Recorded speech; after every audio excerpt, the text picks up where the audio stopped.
찬송하시겠습니다. 545장 찬송가 545장입니다. 이 눈에 아무 증거 아니 배워도 믿음만을 가지고 손을 걸으며 이 귀에 아무 소리 아니 들려도 하나님의 약속 위에 서리라.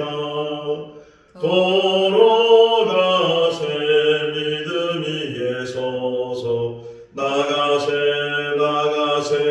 의심 버리고 걸어가세 믿음 위에 서서 눈과 귀에 아무 증거 없어도 이 눈이 보기에는 어떠하든지 이미 얻은 증거대로 늘 믿으며 이 맘에 의심 없이 살아갈 때에 우리 소원 주 안에서 이루리. 걸어가세 믿음 위에 서서 나가세 의심 버리고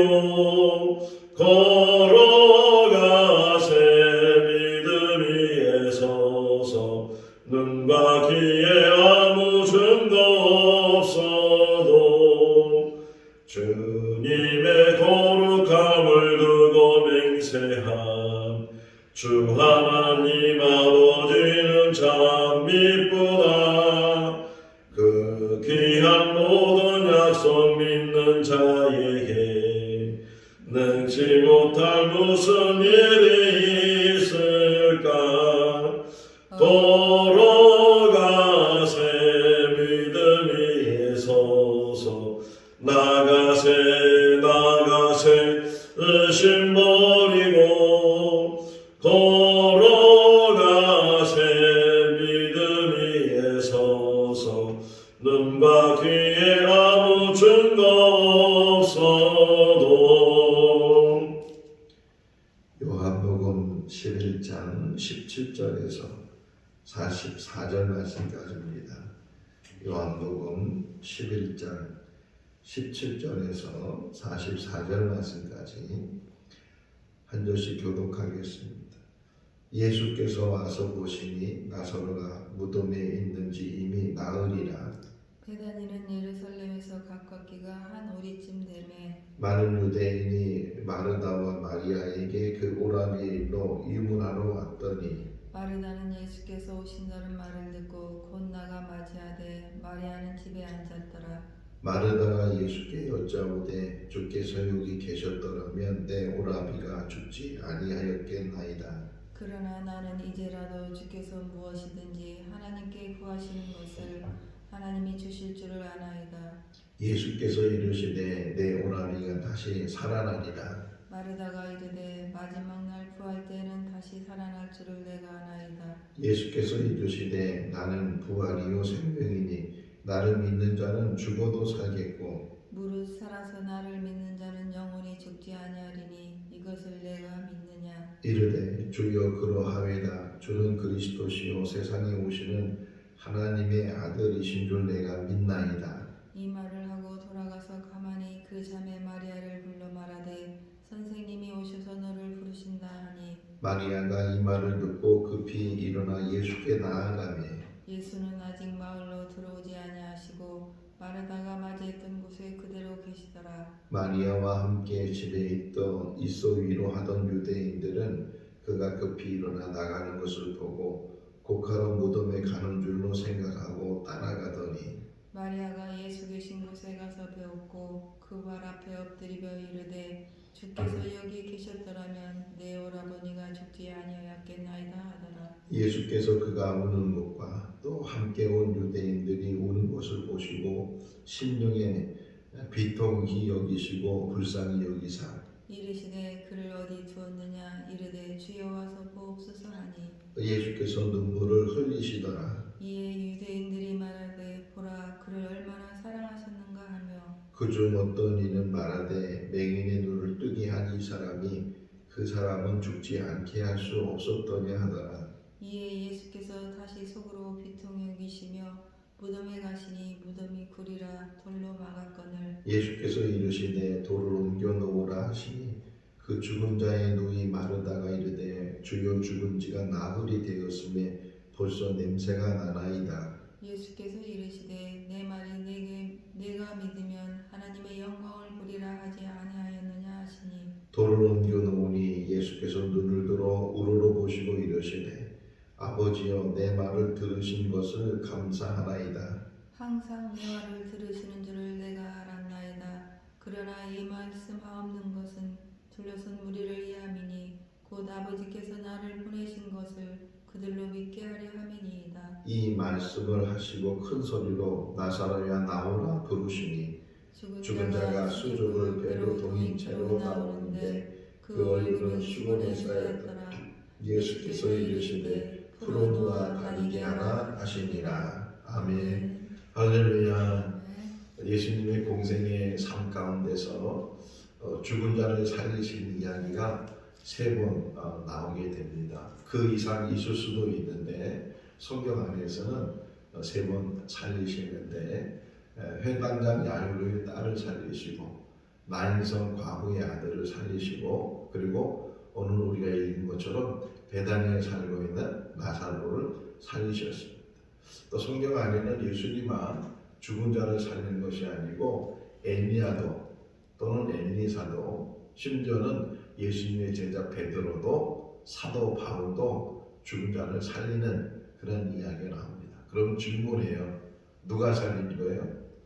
하나님이 살리셨어요. 성경 하나 볼까요? 사도행전 2장 32절 말씀.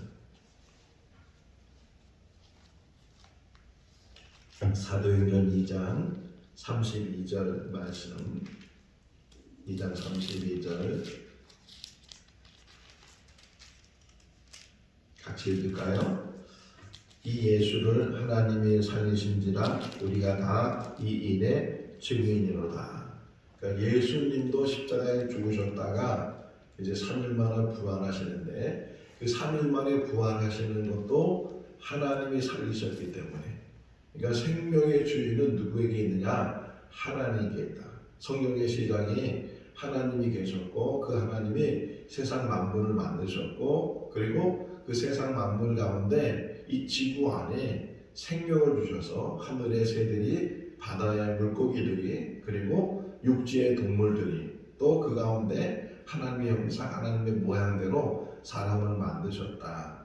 그러니까 이 모든 동물들 식물들도 움직이지 못하지만 그 식물들도 생명이 있는 것처럼 생명의 주인은 하나님이시고 더 나아가서는 죽은 자도 살리실 분이 하나님이시다.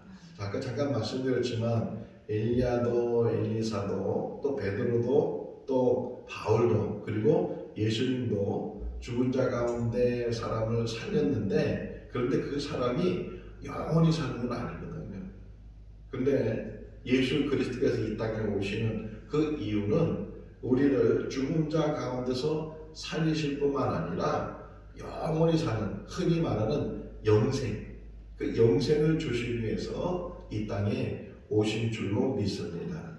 이 나사로 이야기가 길게 나오잖아요. 11장 전체가 나사로 이야기로 되어 있을 정도로 길게 나오는데 이 길게 설명하는 이유는 죽은 자 가운데서도 살아난 나사로 이야기일 뿐만 아니라 그 이상의 역사가 일어난다. 오늘 여기 39절 말씀에 보게 되면 벌써 죽은 지가 이제 나흘이 돼서 냄새가 납니다. 마르다가 말하는 것처럼 이 죽은 지가 벌써 며칠이 됐잖아요. 4일이 되니까 또 중동 지역은 금방 사람이 부패가 돼요. 그래서 냄새가 더 많이 나게 되는데 냄새가 납니다. 이제는 죽은 것으로 끝나는 것이 아니고 몸이 부패가 돼서 살이 부패가 돼서 냄새가 날 정도가 됐습니다. 그럼에도 불구하고 나사로가 살아나는 이야기를 통해서 이 죽은 자 가운데서 냄새나는 자 가운데서 부패된 육신을 갖고 있는다 할지라도 생명의 주인은 하나님이시다. 자, 나사로가 죽지 않고 병들어 있을 때 정관이 왔어요. 예수님한테 좀 오셔서 고쳐달라고. 근데 예수님께서 안 가셨어요. 더 이틀을 요하시고 이제 나사로가 죽었다는 그런 이야기, 그런 생각을 가지면서 예수님께서 베다니로 가자. 그래서 제자들을 데리고 베다니로 갔는데 벌써 나사로는 죽은 지가 4일이 됐어요. 그런 가운데 이제 이야기가 시작이 돼서 예수님이 오신다라는 말을 듣고 마르다가 예수님을 마주하러 나가고 마리아는 집에 있었다. 이 말씀 여기 20절 말씀 한번 읽어볼까요? 마르다는 예수께서 오신다는 말을 듣고 곧 나가 맞이하되 마리아는 집에 앉았더라. 실상은 이 두 여인이 같이 나가야 되잖아요. 마르다도 마리아도 예수님을 맞이하러 나가야 되는데 왜 마리아는 안 나갔을까? 궁금하잖아요. 마리아는 왜 안 나갔을까? 오늘 아침에 새벽에 일어나서 이 말씀을 묵상하면서 왜 안 나갔을까? 생각을 해보니까 서운한 마음이 있었을 거고, 예수님 그렇게 오빠가 죽기 전에 그렇게 오시라고 심부름 하는 사람한테 이야기를 했는데 얼마나 바쁘면은 지금 내 오빠 일보다 더 바쁜 일이 있는가 이렇게 생각할 때 예수님에 대해서 좀 서운한 마음이 없지 않아 있을 것 같고, 또 애통함이, 그냥 오라비가 세상을 떠나고 장사 지낸 지가 4일이 됐지만 아직도 그 슬픔이 가시지 않았기 때문에 예수님이 오신다는 그 소리를 듣고서도 이제 나가지 않는 그런 마리아의 모습, 얼마나 마음에 큰 이제 아픔을 가지고 있는가 하는, 그럼에도 불구하고 마르다는 이제 예수님을 맞이하러 나갔어요. 그러면서 하는 얘기가 21절 말씀에 그가 말하기를 만약 주님이 계셨더라면 우리 오라비는 죽지 않았을 겁니다. 자, 공부하고요. 32절에 마리아가 나중에 이제 예수님을 만나서 또 예수님에게 하는 그런 말하고, 그러니까 마르다하고 마르다의 말하고 또 마리아의 말하고 토시 하나 들려요. 똑같이. 한번 여기 21절 읽어볼까요? 마르다가 예수께 여짜오되 주께서 여기 계셨더라면 내 오라비가 죽지 아니하였겠나이다. 또 마리아도 그렇게 이야기를 해요. 만약 예수님이 여기 계셨으면 죽지 않았을 겁니다. 왜? 이제까지 들은 이야기, 자기들이 본 것을 보면 예수님께서 많은 병자를 고쳤기 때문에 자기 오라비도 능히 고칠 수 있는데, 이 말의 의미는 뭐예요? 이제는 다 끝났다는 거예요. 만약 살아있을 때 예수님 오셨으면 우리 오라비가 병에서 나올 수 있겠지만 지금은 죽어서, 그것도 죽은 것도 벌써 4일이 지나서 냄새가 날 정도가 됐으니까 이제 아무 소용이 없습니다. 그럼에도 불구하고 또 마리아가 뭐라고 얘기하냐면, 그럼에도 불구하고 지금이라도 하나님께 무엇을 좀 구하십시오. 그러면 구하면 하나님께서 뭐 이렇게 주시지 않겠습니까? 이런 이야기를 해요. 자, 이 말 속에서도 어떤 면은 더 큰 믿음이 있는 것 같은데, 또 어떤 면에서는 이 죽음이라는 것이 모든 인간의 끝이라는 전제를 두고서 말하고 있어요. 그러니까 예수님께 지금 기도를 더 부탁하는데, 기도를 부탁하는 그 내용 속에 내 오라비를 살려주십시오. 지금은 죽었지만 그 냄새 나지만 지금이라도 예수님께서 살리실 수 있습니다. 이런 이야기가 아니에요. 이제는 오라비는 죽었는데 그 죽은 오라비를 위해서 살려달라는 얘기 아니고, 뭔가 하나님 앞에 기도할 수 있는 일이 있으면 좀 기도 좀 해주십시오. 이렇게 간청을 하는 거예요. 그때 예수님께서 아주 유명한 말씀을 하신 거예요. 내 오라비가 다시 살아날 것이다. 이렇게 얘기를 하니까 또 마르다가 하는 얘기가, 그렇습니다. 부활 때 우리 오라비는 다시 살아날 것입니다. 나중에 우리 오라비는 살아날 것입니다. 뭐 웬만한 사람의 믿음보다 낫지만 예수님이 어떤 분이신가를 아직도 마르다는, 또 마리아는, 그리고 이 유대인들은 알지 못했다. 근데 아주 유명한 말을 하죠. 이 마르다의 대화 속에서 우리가 정말 들어야 될 그런 말씀을 이제 예수님 말씀하시는데 25절, 26절에 읽어볼까요?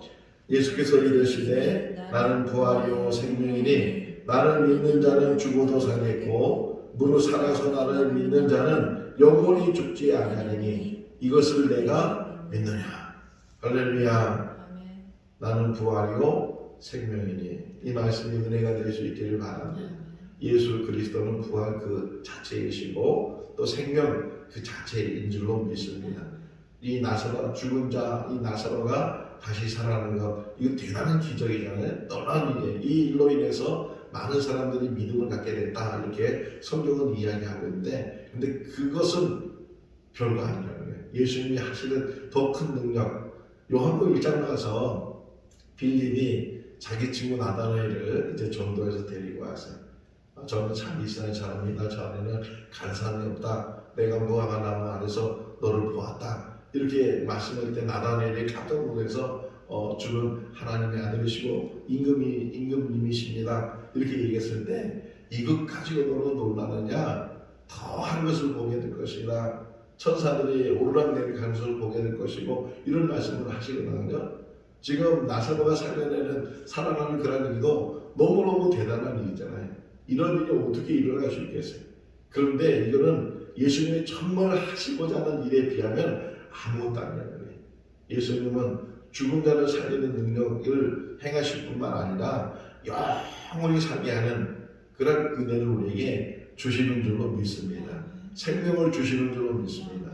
영원한 생명을 예수를 통해서 하나님이 주시는 줄로 믿습니다. 나는 부활이요 생명이니 나를 믿는 자는 죽어도 살겠고 살아서 믿는 자는 영원히 죽지 아니한다.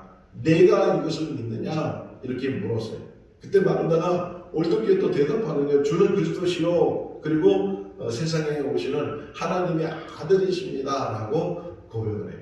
또 이렇게 고백하면서 또 나중에 그 나사로 무덤 앞에 가서는 아이고 예수님 내 오라비가 지금 죽은 지가 4일이 됐습니다. 냄새가 납니다. 또 이렇게 대답을 하는 거 보면 아직 마르다가 이렇게 20초 전에 꼭 베드로의 신앙 고백하잖아요. 주는 그리스도시요 세상에 오시는 하나님의 아들이심을 내가 믿습니다. 이런 고백 꼭 그 가이사랴 빌립보에서 베드로가 너희는 나를 누구라 하느냐 그러니까 주는 그리스도시요 살아계신 하나님의 아들이십니다. 이렇게 고백하는 거하고 너무 똑같은 이제 말을 하는 또 어떤 면에서는 말은 그렇게 하는데 그런 믿음을 온전히 갖지 못했다는 거예요. 우리도 마찬가지. 많은 믿음 생활 잘하는 것 같은데 실제로 믿음 안에 있는가를 보게 되면 그 믿음이 얼마나 연약한지 몰라요. 흔들리는 믿음이고 굳건한 믿음 속에서 우리가 살아가야 되는데 조금만 이제 시련이 오고 어려움이 오고 이제 문제가 생기게 되면 그 믿음이 흔들리게 되고 그 믿음이 뽑혀지게 되고 하는 그런 모습을 보면서 어떤 상황이든지 이 예수 그리스도가 생명이시고 예수 그리스도가 부활이시고 예수 그리스도가 우리를 영원한 나라로 인도하시는 인도자인 것을 믿고 의지하는 것이 더 중요한 줄로 믿습니다. 자 마르다가 그러면서 마리아를 불렀어요. 예수님이 너를 기다리신다. 너를 찾으신다. 그러니까 그 말을 듣고서 그제서야 이제 마리아가 이제 달려나가는데 이 표현을 보면 30절 말씀을 보게 되면 마르다를 만났던 그 자리에 예수님이 그대로 계시고 마리아를 만나셔요. 왜 그랬을까? 또 이것도 생각이 됐어요. 왜 그랬을까? 이 짧은 이야기 속에서 제가 깨달은 것은 또 느끼는 것은 묵상하는 것은 예수님은 항상 그 자리에 계셔요. 마르다를 만나는 그 자리 또 마리아를 만나는 그 자리 예수님은 항상 그 자리에 계시다. 우리가 주님을 만날 수 있는 그 자리 바로 주님의 전인 줄로 믿습니다. 지난 수요일 날 우리 성경 공부하면서 이 이스라엘 백성들이 애굽에서 나와서 또 이제 가나안 땅으로 가는 여정 속에 또 광야 40년 생활을 하게 되고 그런 여정 속에서 하나님께서 그 이스라엘 백성들이 주신 것이 두 가지가 있다고 말씀을 드렸어요. 하나는 말씀을 주셨고 또 하나는 성막을 주셨어요. 지금으로 말하면 교회. 우리에게도 말씀과 또 교회를 주신 줄로 믿습니다. 이 교회 안에서 주님을 만나. 주님은 늘 그 자리에 계셔요. 이 자리에 계셔요. 솔로몬이 성전을 지은 나중에도요 그런 말을 해요. 하나님이 어떻게 여기 계시겠습니까? 많은 그럼에도 불구하고 여기서 기도할 때 하나님 들으시고 응답해 주십시오. 여기서 죄를 고백할 때 우리 죄를 사해 주십시오. 이런 기도를 솔로몬이 하게 되는데 뭐 하나님이 얼마나 크신 분인데 여기만 계시겠어요. 그럼에도 불구하고 이 생명지천 교회 안에 또 이 땅에 세워진 모든 교회 안에 하나님이 거기 계시고 거기서 만나시는 줄로 믿습니다. 자, 마리아가 달려와서 이제 예수님을 만났어요. 그러면서 엎드려서 하는 얘기가 꼭 마르다가 한 얘기처럼 주께서 여기 계셨다면 우리 오라비가 죽지 아니하겠습니다. 이렇게 이야기를 하는 거예요. 그런 이야기 들으면서 비통하게 생각해요. 자, 근데 하나 또 우리가 좀 말씀을 보면 마리아가 막 집에서 달려나가니까 유대인들이 뭐라고 생각했냐면 저가 오라비 무덤에 가서 곡을 하려고 하는구나, 슬피 울려고 하는구나, 우리도 가서 같이 합류하자. 그래서 따라왔다는 거예요. 여기 31절 읽어볼까요? 마리아와 함께 집에 있어 위로하던 유대인들은 그가 급히 일어나 나가는 것을 보고 곡하러 무덤에 가는 길로 생각하고 따라가더니, 그래서 또 예수님 역시도 마리아를 보면서 또 따라온 우는 유대인들을 보면서 비통하게 하시고 또 불쌍히 여기시는 그런 마음을, 여기 35절에는 예수님께서도 눈물을 흘리셨다 이렇게 표현을 하고 있습니다.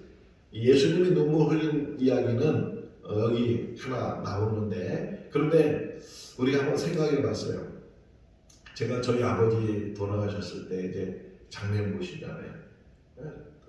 어르신들도 많이 오고 일가 친척도 많이 오고 그러면서 이제 기독교 장례로 모셨는데 그냥 어떤 분, 동네 어르신이었던 것 같아요. 어떤 분이 아니 아버지가 돌아가셨는데 그 아들이 울지도 않아 이렇게 하는 얘기가 제 귀에 들렸어요.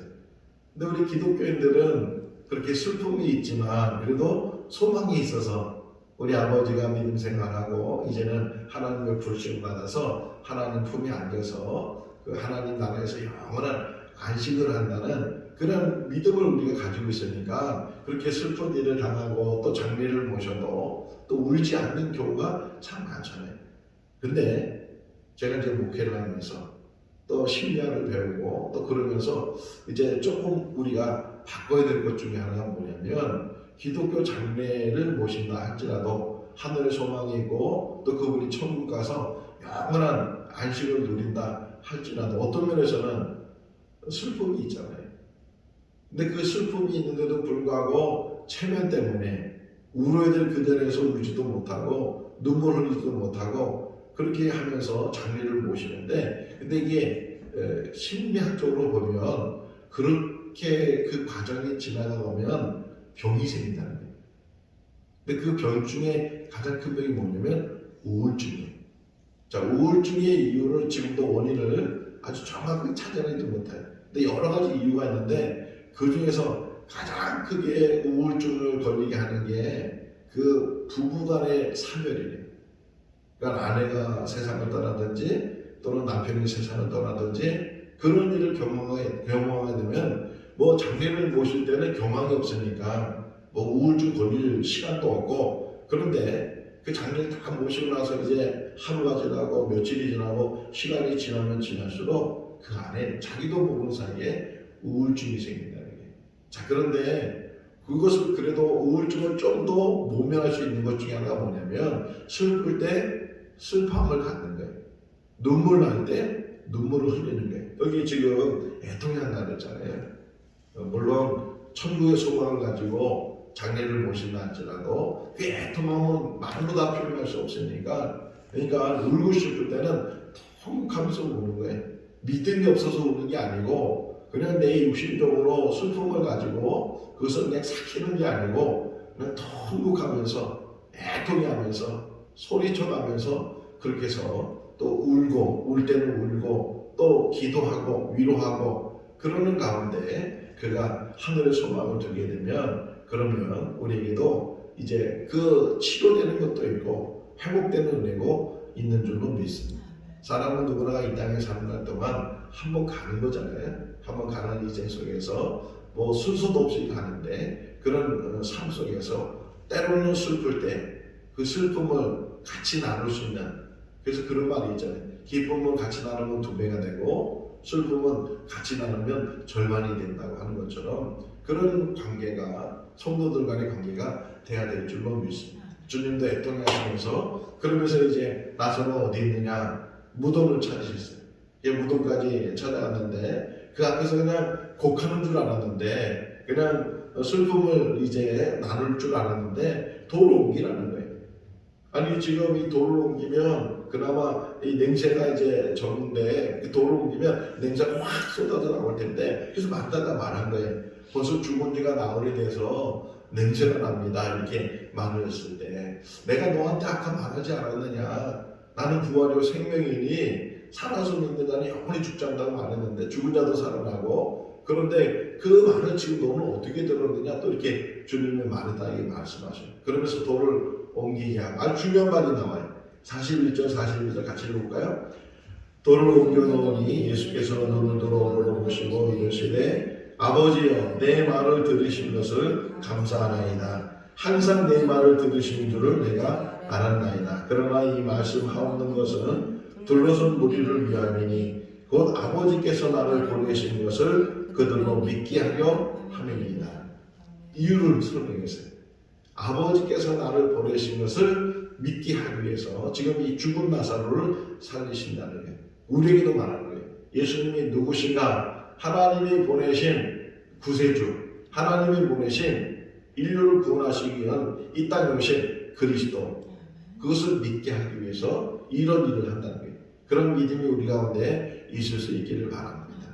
어느 누구도 우리를 이 죽음 가운데서 건져낼 수 없어요. 이 썩어지는 이 육신, 냄새나는 이 육신에서 우리를 회복시킬 수 없어요. 오직 하나님만이, 오직 예수 그를 통해서 그 일을 이루신 줄로 믿습니다. 그러면서 예수님께서 큰 소리로 그 무덤을 향해서 나사로야 나오라 이렇게 말씀하시고 외쳤어요. 그랬더니만 그 유대인들은 장례를 하면 이 세마포 같은 거 이렇게 쭉 붕대 홍국 같은 것으로 몸을 다 이렇게 감싸 수족을 묶었다 그러잖아요. 여기 44절 보면 배로 수족을 묶었는데 그 나사로가 묶여 있으니까 걸어보지도 못하고 그냥 생각해 보면 껑충껑충 껴서 나올 정도로 그런 모습으로 이 무덤에서 나사로가 나왔어요. 그러니까 죽은 자, 냄새나는 자, 그런 자가 다시금 예수님의 말씀 안에서 그가 회복됐어요. 하나님이 살리신 줄로 믿습니다. 우리도 하나님께서 살리실 줄로 믿습니다. 영원한 삶을 우리에게 주실 줄로 믿습니다. 그 믿음 안에서 오늘도 승리해 나가는 우리 모두가 다 될 수 있기를 주님의 이름으로 축원합니다. 기도하겠습니다. 사랑이 많으신 하나님 아버지, 죽은 나사로, 죽은 지가 4일이 돼서 냄새나는 나사로, 그러나 예수님께서는 무덤에 돌을 옮기게 하시고 나사로야 나오라 말씀하실 때 그 죽은 자가 일어났고 살아난 줄로 믿습니다. 우리에게 그런 능력과 권세가 이제 아버지 베풀어 주셔서 우리는 산 소망을 갖게 해주시고 또 영원한 삶이 있는 줄로 믿습니다. 그 믿음 안에서 승리에 가게 하여 주시옵소서. 혹이나 우리 연한이 돼서 이 땅의 삶이 맞춰진다 할지라도 그것으로 끝나는 것이 아니고 죽은 육신을 가지고 썩을 육신을 가지고 썩지 않은 육신으로 변화시켜 주시고 또 영생의 길로 인도하실 줄로 믿습니다. 그 믿음 안에서 굳건한 믿음의 삶이 되게 하여 주시옵소서. 생거 진천별 축복해 주시고 또 이 교회 속한 모든 성도들, 가정, 자녀들 또 사업 일들을 하나님께서 복내려 주시옵소서. 오늘도 주 안에서 복된 하루의 삶이 되게 하시기를 간절히 바라고 예수 그리스도 이름으로 기도하옵나이다. 아멘. 마쳤습니다. 자유롭게 기도하시기 바랍니다.